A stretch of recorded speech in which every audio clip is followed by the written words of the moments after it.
এমনও হতে পারে ভাইয়েরা যে ও আদালত থেকে আমাকে কারাগারে যেতে হতে পারে, কিন্তু সেটা নিয়ে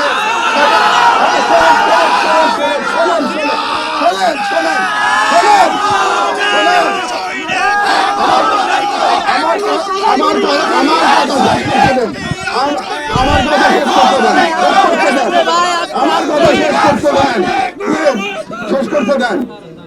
এবং সেই রকম আশঙ্কায় আমি বিন্দু মাত্র বিচলিত নই। আপনারা জানেন শেখ হাসিনার আমলে আমি 5 বছর কারাগারে ছিলাম। এই আমলে 5 মাস কারাগারে থাকতে আমার কোনো সমস্যা নাই। হ্যাঁ, আমার বয়স হয়েছে, আমি বুড়ো হয়ে গেছি, কিন্তু জেলে থাকার মতো মানসিক এবং শারীরিক শক্তি এখনো আমার আছে। আপনারা এটা নিয়ে একদম বিচলিত হবেন না, একদম উদ্বিগ্ন হবেন না। আইনকে তার রাস্তায় যেতে দিন।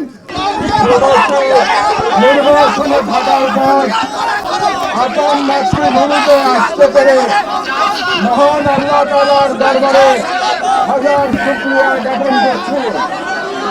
আলহামদুলিল্লাহ। সেই সঙ্গে ছাত্র জনতার মহান বিপ্লবে যারা শহীদ হয়েছেন, শহীদ হয়ে যারা বাংলাদেশের ভারতের দালাল শেখ হাসিনার ফ্যাসিবাদকে উৎখাত করেছেন, সেই শহীদদের বিদেহী আত্মার উদ্দেশ্যে পরম কৃতজ্ঞতা এবং অকৃত্রিম শ্রদ্ধা জ্ঞাপন করছি। Redmi 13 স্টাইল বানাই দুনিয়া কাঁপায়।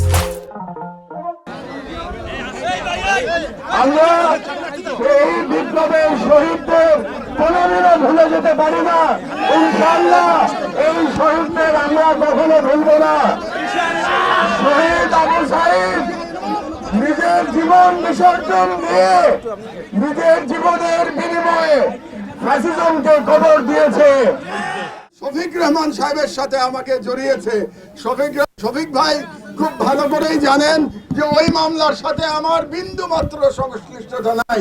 তারপরেও শেখ হাসিনা তার বিদ্বেষ চরিতার্থ করার জন্য আমি আদালতকে দিয়ে আমাকে 7 বছরের জেল দিয়েছে। এর বাইরেও আমি শুনতে পেয়েছি আমার নামে গোটা 5 অ্যারেস্ট ওয়ারেন্টও অপেক্ষা করছে। আমার মায়ের অসুস্থতা এবং আমার সাজা এবং অ্যারেস্ট ওয়ারেন্ট এই পরিস্থিতি বিবেচনা করে আমি আজকে রাজনৈতিক বিষয়ে বক্তব্য দেওয়া সমীচীন মনে করছি না। আগামী 2 দিন, আজকে এবং আগামীকাল হাসপাতালে আমি মায়ের সাথে থাকতে চাই। রোববারে ইনশাআল্লাহ আমি নিম্ন আদালতে গিয়ে হাসিনার দেওয়া সাজা এবং অ্যারেস্ট ওয়ারেন্টের মোকাবেলা করব। গত 16 বছর ধরে ফ্যাসিবাদী সরকারের বিরুদ্ধে আমি আমার মতো করে ব্যক্তিগত পর্যায় থেকে লড়াই করে গেছি। রাজনৈতিক দল বিএনপি বলেন, জামাত বলেন, অন্যান্য দল বলেন, তারা তাদের মতো করে লড়াই করেছি। আমার পরিবারকে সঙ্গে নিয়ে আমার লড়াই ছিল বুদ্ধিবৃত্তিক লড়াই, আমার লড়াই ছিল কালচারাল লড়াই।